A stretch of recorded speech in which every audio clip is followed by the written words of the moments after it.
말단 병사의 전설 제83장 말라 연방 어딘가. 수도권에서 출발한 소형수송 군함 수십 척으로 구성된 함대가 느릿느릿 좌라 성계를 향해 이동 중이었다. 그들의 임무는 전선의 평정군에 연료를 보급하는 것. 그런 소형 수송 함대는 연방 전역에서 셀 수도 없이 파견되고 있었다. 함대의 기함 안. 하품을 하며 기지개를 켜던 한 소령이 옆에 앉아있는 레이더병에게 말했다. 하아, 우리가 그때 평정군이랑 하루만 일찍 나왔어도 지금쯤 나도 중령 달고 있었을 텐데. 레이더병은 부러운 눈빛으로 고개를 끄덕이며 말했다.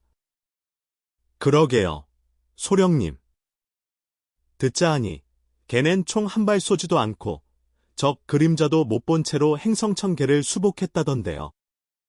그 덕에 참전한 장교 전원이 한 계급씩 승진했다나 뭐라나. 운도 좋지 참. 소령은 손을 휘저으며 말했다. 에이, 그딴 거 부러워할 필요 없어. 우리도 물자만 무사히 전선에 넘기고 돌아오면 승진은 따놓은 당상이야. 레이더병은 신이 난 듯 끄덕이다가 고개를 갸웃했다. 근데 말입니다, 소령님. 요즘 장교들 진급이 너무 쉬워진 것 같지 않아요? 이렇게 물자만 한 번 옮겨도 진급이라니. 이러다 10번만 더 하면 저희도 장군 되는 거 아닌가요? 소령은 코웃음을 치며 말했다. 그렇게 만만하면 누가 고생하겠냐. 전쟁 중에 진급을 쉽게 해주는 건 사기 올리려고 하는 거야.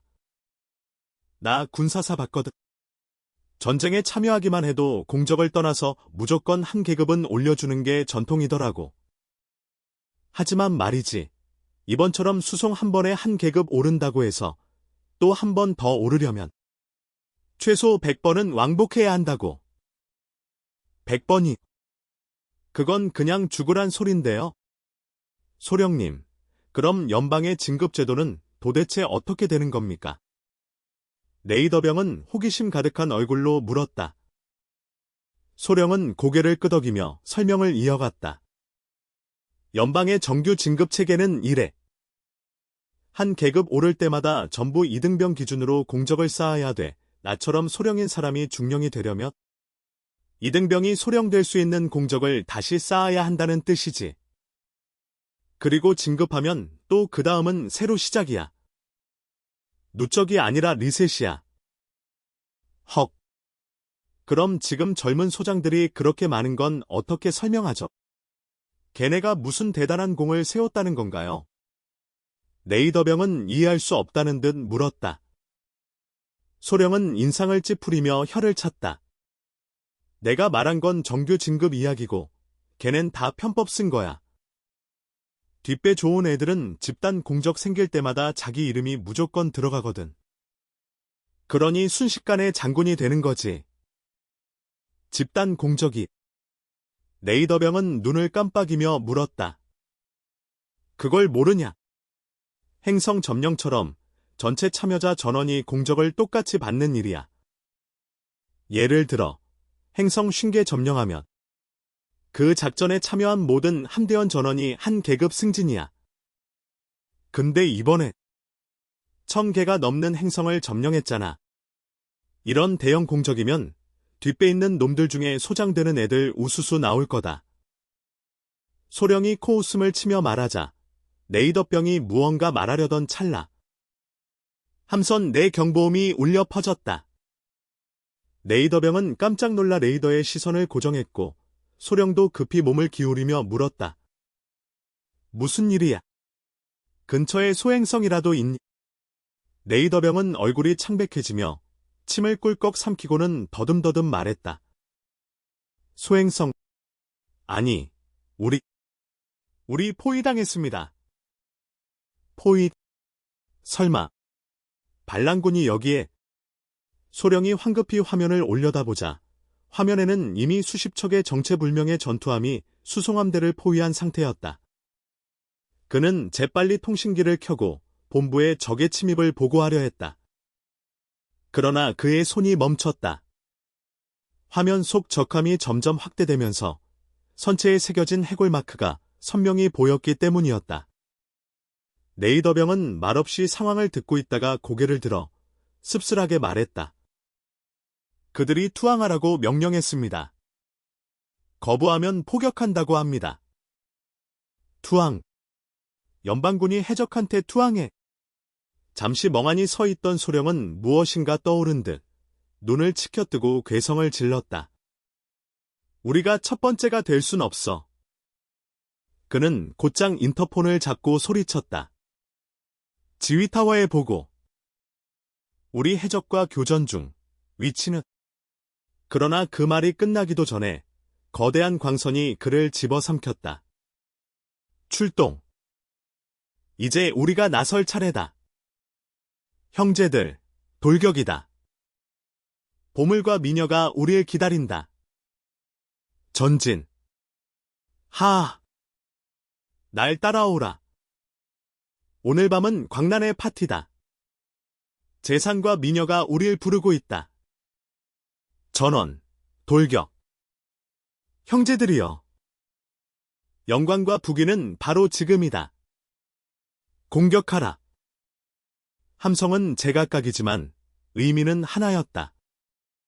그 말들이 울려 퍼지는 순간 어둠에 숨어있던 수많은 해적 함대가 세균처럼 말라연방 곳곳에서 기어나오기 시작했다. 뭐라고? 해적이 수송함을 습격했다고. 칸무기 장군은 도저히 믿을 수 없다는 듯 말했다. 그의 머릿속의 해적이란 고물 우주선을 몰고 몰래 상선을 습격하는 쥐새끼 같은 존재였기 때문이었다. 그런 놈들이 감히 수송함을 털다니 말도 안 된다고 생각했다. 그렇습니다, 장군님. 현재까지 보고된 바에 따르면 저희 수송함대 37개 편대가 해적의 습격을 받아 격침되거나 탈취당했습니다. 정보장교가 굳은 얼굴로 보고했다.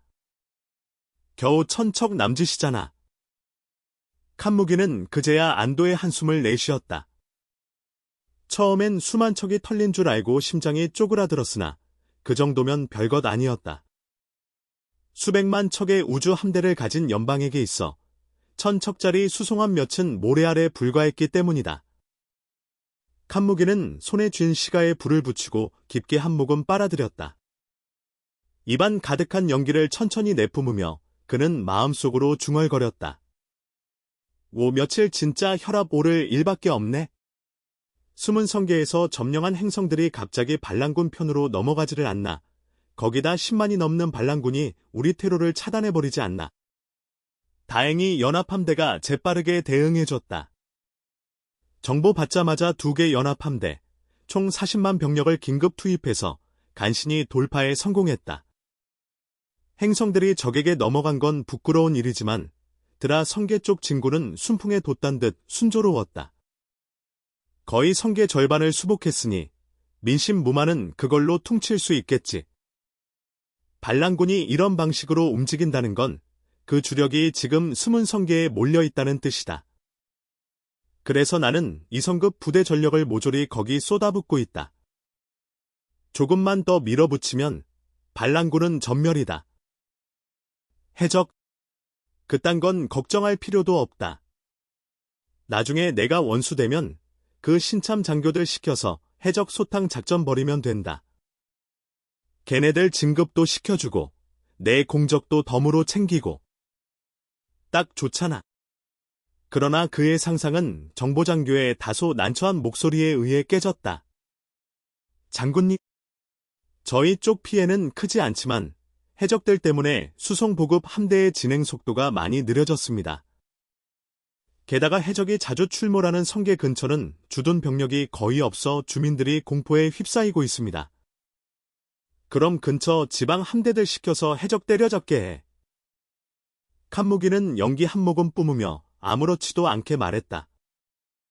그 말을 들은 정보장교는 멍하니 칸무기를 쳐다봤다. 장군님은 본인이 연방의 지방 함대를 전부 연합함대로 통합시켰다는 사실을 잊은 건가? 그가 뭔가 말하려던 찰나 다른 정보장교가 헐레벌떡 뛰어들며 외쳤다. 장군님, 최신 정보입니다.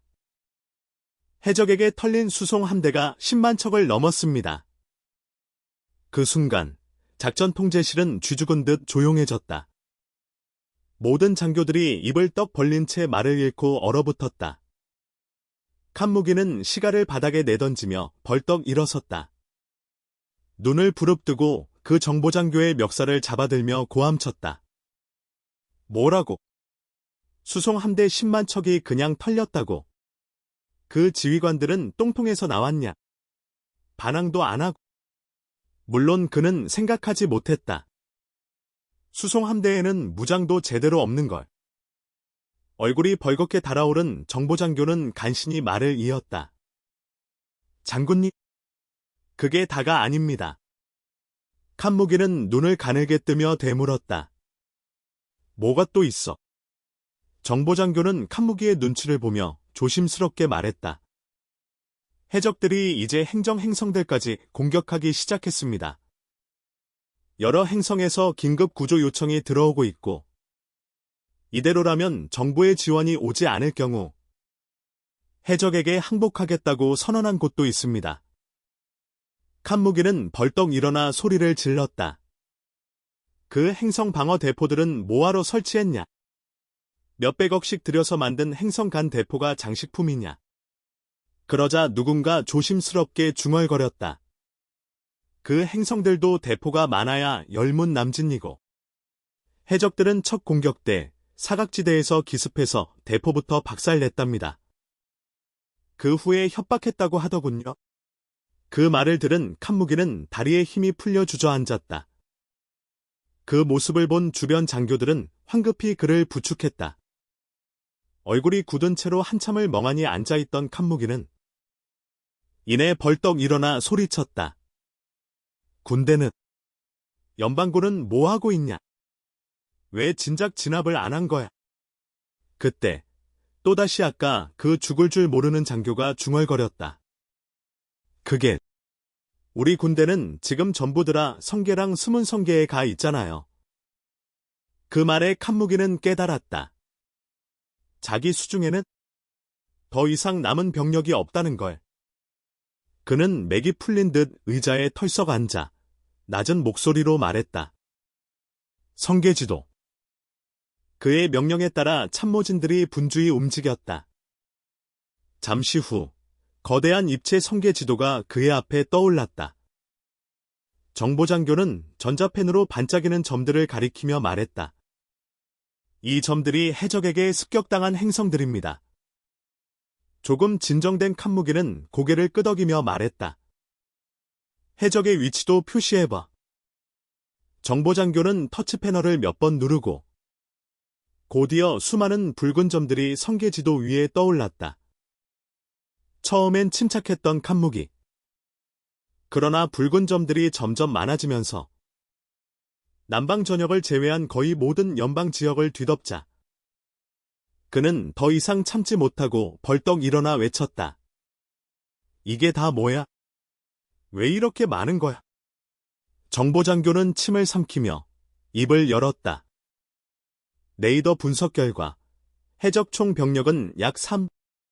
그중 일부는 저희 수송함대를 탈취해서 무장한 것 같습니다.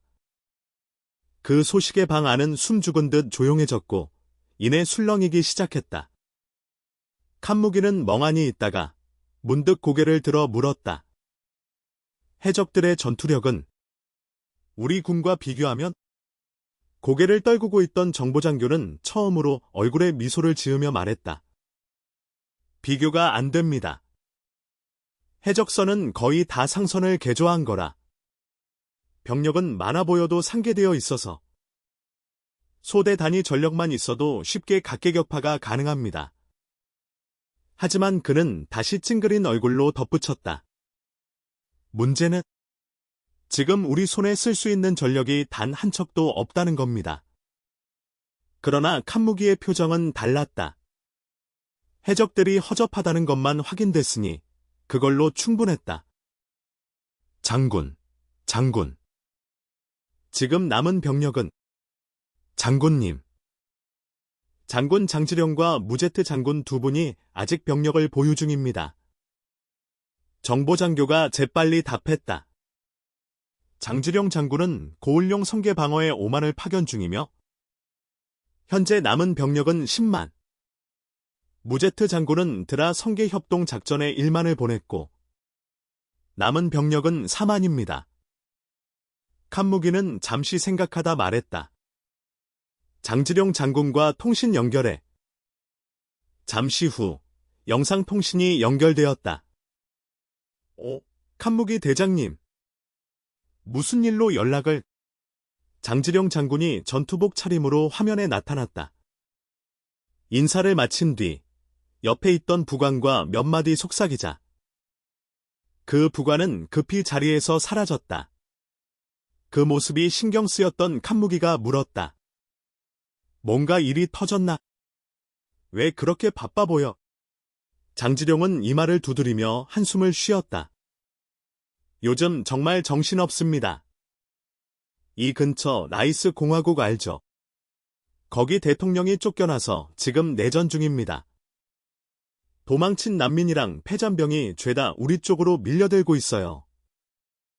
게다가 해적까지 출몰하는 통에 부대 재배치하느라 죽을 지경입니다. 그리고는 칸무기가 뭔가 말하기도 전에 말을 잘랐다. 암튼 당신은 평정전 지휘 중이니 시간 뺏지 않겠습니다. 병력이야 걱정 마세요. 고을룡 성계에 파견한 5만은 평정전 끝날 때까진 절대 안 뺍니다. 그럼 2만. 그 말과 함께 통신은 뚝 끊겼다. 칸무기는 한동안 새까만 화면을 멍하니 바라보았다. 그러다 갑자기 발을 쾅 구르며 폭발하던 욕설을 내뱉었다. 캑스. 라이스 공화국이 내전 중이라고. 그딴 중요한 걸 왜 지금 알았지? 장지령 저 자식, 내오외환에 처해 있으면서도 지 이속만 챙기고 있어. 두고 보자. 그 순간 한정보장교가 엉겁결에 끼어들었다. 장군님, 라이스 공화국 내전 관련 보고는 며칠 전에 이미 드렸습니다. 개뿔, 지금 그걸 말이라고 해. 칸무기는 그대로 장교의 뺨을 후려쳤다. 짝소리가 우주함대 지휘통제실 안을 찢듯 울렸다. 그는 얼굴이 시뻘개진 채 소리쳤다. 장룡백은 어딨어? 당장 전선 제일 앞에다 박아. 명령 어기면 현장에서 총살이다. 알겠어. 그러자 또 다른 장교가 잔뜩 주눅든 목소리로 보고했다. 장군님, 장룡백은 어제 물자 수송을 핑계 삼아 북방 쪽으로 떠났습니다.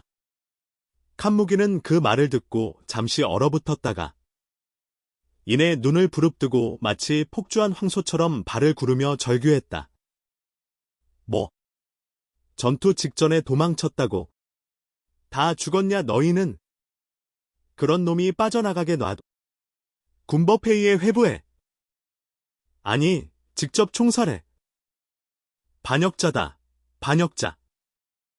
지휘실 안은 숨을 죽인 채 조용했고 오직 칸무기의 분노 어린 고함만이 메아리쳤다.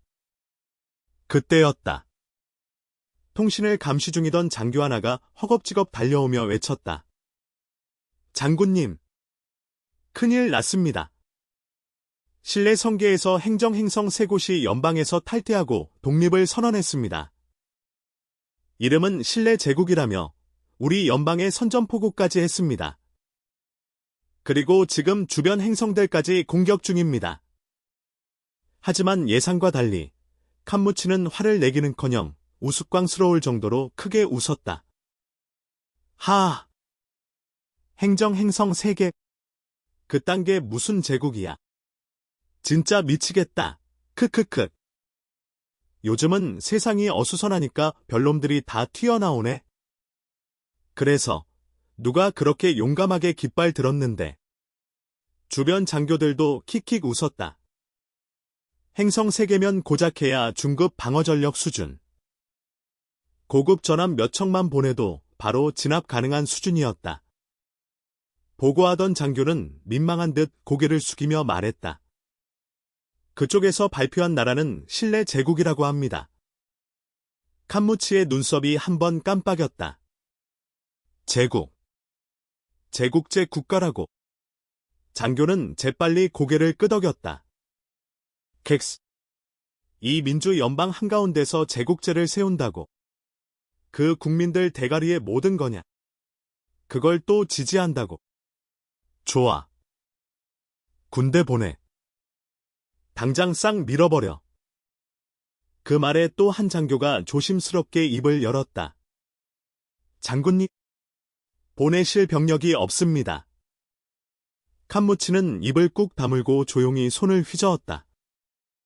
보고한 장교는 알아서 뒤로 물러났다. 그래, 병력이 없지. 딱 10,000명만 있었으면 저 해적이든 뭐든 신라 제국이든 다 해결했을 텐데. 그는 고개를 저으며 다시 성계 지도로 걸어갔다. 하지만 아까 그 장교가 또다시 달려왔다. 장군님, 신라 제국이 방금 10개 행정을 추가로 점령했습니다. 뭐? 벌써 그렇게 커졌다고? 병력은 몇인데? 표준 전함 2만 척입니다. 퀘스발. 연방 안에 그런 조직적인 전력이 숨어 있었는데? 정보부 놈들은 코빼기도 못 챘다고. 그 자식들 전부 총살감이다. 칸무치는 이를 악물고 성계 지도를 노려봤다. 신라 성계는 지금 방어력이 거의 없는 상태였다. 이러다간 신라 제국이라는 웃기는 이름을 단 그 놈들이 성계를 통째로 장악할 판이었다. 그런데 그 순간 무언가 떠오른 듯 칸무치는 입가에 미소를 지으며 성계 지도를 바라봤다. 주변 장교들은 그 미소가 너무 불길해서 혹시 장군이 스트레스로 미쳐버린 건 아닐까 눈치를 봤다. 그러자 칸무치는 손짓하며 명령을 내렸다. 신라 성계는 북부 성계에 위치해 있다. 행정상으로는 북방 군구 관할이지. 좋아. 신라 제국 소식은 장지룡 장군에게 그대로 전달해. 그 지역 반란도 못 막으면 걔는 끝장이다. 그 말에 꿰뚫어본 부하 장교는 고개를 끄덕이며 약간의 과장을 섞어 신속히 장지룡 쪽으로 보고를 전송했다. 신라 성계 어딘가. 검은 용 문양이 새겨진 전함들로 구성된 함대의 기함 안. 넓은 정승 복장을 입은 중년 남자 정기훈이 조용히 웃으며 옆에 선 청년에게 속삭였다. 늙은 놈들 패를 전부 까는군. 그 옆에 잘생긴 청년도 미소 지으며 말했다. 아버지, 그럼 이제 시작하실 겁니까? 정기훈은 가볍게 고개를 저었다. 아니, 지금은 영토 넓히는 황금기다. 괜히 내부부터 혼란 줄 필요는 없지? 안정된 다음에 움직이자. 아, 근데 불사조 함대 지휘관. 어디서 본 얼굴인데? 청년은 수줍게 웃으며 말했다. 5년 전, 제가 그 여인을 모시고 아버지를 뵈러 갔던 적이 있습니다. 정기훈은 반가운 표정으로 아들의 어깨를 가볍게 두드렸고 두 사람은 말없이 눈빛을 나누며 의미심장하게 웃었다. 한편 전장에서 도망친 장룡백은 헐레벌떡 장지룡 장군의 사무실로 뛰어들어갔다. 아버지! 칸무치 놈이 신라 성계에 뭐 신라 제국이 생겼다며? 그걸 우리가 진압 못하면 책임지라며 전가를 보내왔습니다. 서류를 검토하던 장지룡은 펜을 멈추고 고개를 들었다. 신라 성계, 신라 제국. 그는 잠시 생각에 잠기더니 고개를 저었다. 놔둬. 신라 성계는 우리랑 문민 성계를 사이에 두고 있다. 우린 지금 나이즈 공화국이 목표야. 말라 연방은 지금 너무 어지럽고 우릴 견제할 수 있는 인물도 너무 많아. 확장하기엔 별로야. 장룡백은 고개를 갸웃했다. 그런데 아버지, 그럼 왜 큰형을 연방 의장에 앉히신 거죠? 장지룡은 한숨을 쉬며 고개를 돌렸다. 처음엔 연방 내 입지를 만들려고 그랬지. 누가 알았겠냐. 나이즈 공화국이 내전 터뜨리고 대통령이 우리 손에 들어올 줄은? 그리고 다시는 내 형 얘긴 꺼내지 마라. 의장 되고 나서부터 우리 가족하고는 점점 멀어지고 있어. 나가봐. 장룡백은 아버지를 한번 바라본 뒤 조용히 경례하고 퇴장했다. 이미 머리가 아프던 칸무치는 이번엔 우주 대기업들에서 들어온 연락 때문에 더 열이 받았다. 해적에게 털리는 걸 막기 위해 자체 경비 함대를 출동시켜 각 행성에 배치하겠다는 보고였다. 물론 그들은 연방군이 도착하면 통제권을 넘기겠다고 했지만 이건 명백히 별표 연방이 스스로 자국민조차 못 지킨다 별표는 뜻이었다. 완전한 공개 망신이었다. 대통령, 원수, 의장까지 모두 전화를 걸어 하루라도 빨리 이 사태를 수습하라고 압박했다. 지금 당장은 병권을 쥐고 있는 칸무치였지만 민심을 생각하면 더 늦출 수는 없었다. 그는 머리를 싸매고 도대체 어느 함대를 회수의 해적을 진압할 수 있을지 고민에 빠졌다.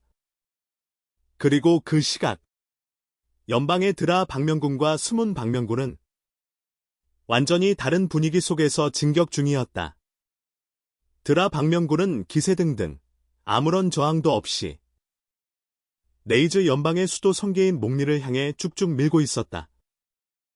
그들 덕분에 드라 성계는 이제 몇십 개의 행성만 남기고 전부 수복되었고 지휘부는 조만간 마지막 한 방으로 전 성계 수복이라는 대미를 장식할 준비를 하고 있었다.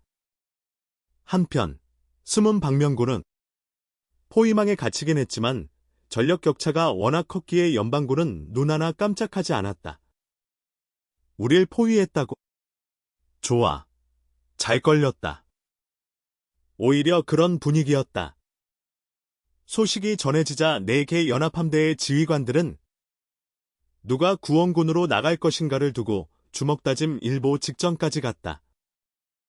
결국 연방군은 두 갈래로 나뉘어 한쪽은 포위망을 뚫기 위해 귀환, 한쪽은 제1연합함대와 합류해 앞에 있는 반란군 30만 병력을 통째로 씹어먹을 작전을 계획했다. 하지만 이리저리 빙빙 돌기만 한 탓에 숨은 성계의 5분의 1만 진입하는 데 그쳤고 그나마 수복했던 행성들마저 죄다 반란군에 재합류해버렸다. 반면 숨은 성계에 주둔 중이던 10만의 레이즈군은 앞엔 40만 연방군, 뒤엔 새로 도착한 50만 연방군, 도합거의 100만 대군에게 둘러싸인 상황. 하지만 레이즈군은 전혀 당황하지 않았다. 오히려 성계내를 느긋하게 휘젓고 다니며 행성 하나가 꼴 보기 싫다 싶으면 대포 몇 발 쏘고 으르렁대기나 하고 있었다. 그러던 어느 날 두 연방 연합함대가 막 도착하려는 찰나 레이즈군은 갑자기 진영을 정비하고 새로 도착한 50만 연방군을 향해 정면 돌격을 개시했다. 사실 이 50만 연방군이라는 것도 자세히 뜯어보면 허당 그 자체였다. 출발 당시 50만이었지만 그중 10만은 수송 도중 해적에게 털렸고 좌라 성계에 무사히 도착한 건 40만. 그중 10만만이 간신히 전투 가능한 저급 전함이었고 나머지 30만은 말 그대로 수송선이었다. 이 군대는 수도권에서 급파된 지 얼마 안 되어 조직 정비도 없이 바로 숨은 성계로 직행했다. 그 결과 10만 저급 전함은 뒤뚱뒤뚱 5줄의 직사각형 진영으로 늘어서 앞을 향해 천천히 전진하고 있었고 그 뒤엔 30만의 수송선이 무질서하게 바짝 따라붙어 있었다. 우주 위에서 보면 거대한 우주뱀 한 마리가 느릿느릿 기어가는 형상이었다.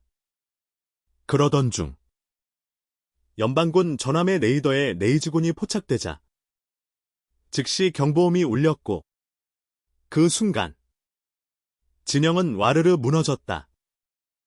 어떤 전함은 앞으로 나아가고 어떤 전함은 뒤로 후퇴하려 하며 순식간에 진영은 사방으로 털처럼 삐죽삐죽 뻗어나가기 시작했다. 높은 곳에서 보면 뱀처럼 길던 행렬은 곧사방에 수많은 촉수를 늘어놓은 털난떡처럼 변해버렸다. 하지만 네이즈군은 그런 거 신경 안 썼다. 이미 원뿔형 진영을 잡고 전속력으로 전진 중이었고 지휘관의 명령과 함께 그 털난떡을 베어내기 시작했다. 가장 먼저 닿은 건 진영에서 벗어나 앞으로 튀어나간 연방군 전함들이었다. 용감하다기보단 그냥 상황 파악 못한 애들이었지. 각 전함은 수십 척의 레이즈 전함에게 동시에 포화를 맞았고 애초에 급조된 저급 전함이 방어막을 견딜 리 없었다. 방어막은 종이처럼 찢겼고 이내 레이저 한 줄기에 그대로 꿰뚫렸다. 앞으로 삐져나온 털들은 그야말로 한순간에 잘려나갔다. 그리고는 레이즈군이 본격적으로 떡 안으로 파고들기 시작했다. 주포는 정면으로, 부포는 좌우, 상하 사방팔방으로 사격을 퍼부었고 연방군은 어디를 피하든 맞기만 했다. 이런 초강도 폭격 속에서 연방군 진영의 5줄이 뚫렸고 레이즈군의 선봉대는 마침내 저항 불가능한 수송선들을 마주하게 되었다. 그 수송선들, 도착하기 전부터 해적한테 얻어맞느라 기가 쏙 빠진 상태였다. 거기다 이제는 해적보다 수십 배 무서운 반란군을 마주했다. 수송선 함장들의 반응은 이랬다. 엄마야! 그 다음은 전원 일제히 외친 후퇴하라. 어떤 수송선은 뒤로 쭉쭉 빠졌고 어떤 수송선은 급히 회전하며 도망치려다 뒤엉켜 충돌하기 시작했다. 본래부터 거리 좁게 모여있던 터라 조금만 어긋나도 박살이었다. 레이즈군은 그런 거 상관없었다. 그들은 여전히 원뿔형 진영을 유지한 채 그 한가운데로 돌진했다. 이번엔 칼이 물을 가르듯 저항도 없이 쓱 들어갔다. 심지어 반격도 거의 없었다. 레이즈군은 완전히 신이 나 있었다. 그들은 모든 무기를 풀파워로 난사했고 진짜 말 그대로 일방적인 학살이 벌어졌다. 그리고 그 참상의 현장에 뒤늦게 쫓아온 2개의 연방 연합함대는 그냥 할 말을 잃었다. 길이 수만 킬로미터, 폭 수천 킬로미터, 두께 수백 킬로미터의 거대한 전함 집단. 그 중앙이 직경 수십 킬로미터짜리 구멍이 뚫린 채 그들 앞에 누워 있었다. 구멍 주변엔 파편들이 불꽃을 튀기며 떠다녔고 잘려나간 함선의 잔해, 그리고 무엇보다 너무나도 많은 인체 잔해들이 무중력 상태로 부유하고 있었다. 하지만 그조차도 일부에 불과했다. 대부분은 그냥 증발해버렸기 때문이었다. 우주의 먼지로 2개의 연합함대 지휘관들은 역시 계급을 밟아 올라온 인물답게 빠르게 판단을 내렸다. 별다른 논의도 없이 한 명의 지휘관과 7만 척의 전함만 남겨 폐잔병 정리와 전열 재정비에 착수했고 나머지 전력은 전속력으로 그 끔찍한 구멍을 따라 복수를 향해 돌진했다. 사후 조사에 따르면 이번 전투 하나로만 말라 연방은 전함 3만 척, 수송선 15만 척을 잃었고 전사자는 숫자로 표현할 수 없는 수준이었다. 복수심에 불타는 연합함대는 반란군의 흔적을 발견하자 즉시 추격을 개시했다. 하지만 이쪽은 전부 저급 전함. 반면 반란군은 제대로 된 정규 전함이었다. 기동성부터 속도까지 모든 면에서 밀렸다. 솔직히 말하면 연합함대가 따라붙고 있는 게 아니라 반란군이 놀아주는 거였다. 만약 이게 반대였으면, 즉 현합함대가 진짜 위협적이었다면 반란군은 진작에 돌려세워 공격했을 것이다. 표면상으론 적을 추격 중이라고 보고했지만 지휘관들 눈에도 그건 뻔히 보였다. 이건 추격이 아니라 술래잡기야. 분노의 욕이 튀어나왔지만 그래도 계속 따라갈 수밖에 없었다. 놓치면 그놈들이 반대로 우리를 추격해올 수도 있으니까. 쫓는 게 낫지. 쫓기는 건 더 싫거든. 그 와중에 잔해를 수습하고 재정비한 연합함대 일부는 다시 수복했던 행성들로 돌아갔다. 하지만 처음처럼 꽃다발과 박수갈채는 없었다. 대신 돌아온 것은 싸늘한 눈빛과 철저한 비협조. 물론 그 이유야 명백했다. 사람들이 반란군에게 겁을 먹은 것. 하지만 그래도 우린 너희 지키려고 피 흘린 연방 군인이야. 그런 우리한테 이러는 게 맞냐? 나는 서운함이 없을 수는 없었다. 그런 감정이 죽음과 패전으로 상처 입은 연방 병사들의 마음에 서서히 어두운 그림자를 드리우기 시작했다. 게다가 그들 대부분은 신병 혹은 지방방위군 출신. 훈련도 부족하고 지휘관들은 반란군만 쫓느라 부하 관리인 손도 못 대는 상황이었다. 결국 불만 가득, 통제 불능의 병사들이 슬슬 이상한 행동을 하기 시작했다. 약탈, 폭행, 파괴, 그리고 그 뒤에는 더 추악한 것들이 있었다. 물론 이 모든 혼란 속엔 네이즈 공화국의 첩자들도 섞여 있었다. 연방 군복을 훔쳐 입고 연방군의 탈을 쓴 그들은 불을 지피고 여론을 흐리고 범죄를 조장했다. 그 결과 연방군이 하지도 않은 짓까지 연방군 탓. 이미 전쟁터에 휘말린 민간인들은 군인들 탓에 삶이 무너졌다는 분노가 컸고 거기에 지금의 악몽도 다 연방 때문이다. 나는 여론이 가열차게 타오르기 시작했다. 누군가는 뒤에서 조용히 속삭였다. 연방군을 몰아내자. 그건 불씨였고 민중들은 폭발했다. 시위가 시작되었고 별표 폭민을 진압하라. 별표는 명목 아래. 연방군은 자신들의 범죄를 그 민중들에게 뒤집어 키우기 시작했다. 그 결과 반란군의 사주를 받은 폭도들이 연방군을 학살했다. 나는 보고서가 칸무치의 책상 위로 올라갔다. 칸무치는 이미 머리가 터지기 직전이었다. 반란 진압은 지지부진하고 해적은 날뛰고 심지어 어디선가는 제국이랍시고 독립까지 해댄다. 거기에 이제 민간인까지 군인을 공격했다고. 칸무치는 더 볼 것도 없이 그 보고서에 사인을 했다. 연방군을 공격한 자 모두 사살하라. 그 명령이 수복된 수백 개 행성에 도달하자 연방 병사들은 마치 기다렸다는 듯 움직이기 시작했다. 날 건드렸어. 좋아. 반란 혐의로 사형이야.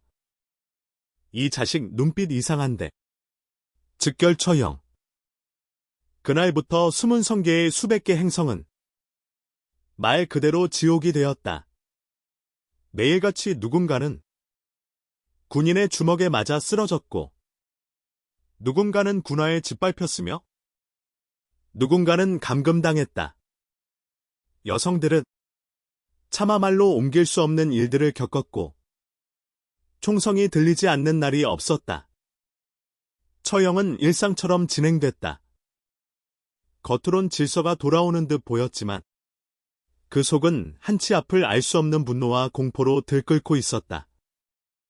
연방에 대한 증오, 군인에 대한 공포, 그리고 언제든 폭발할 수 있는 침묵의 화산.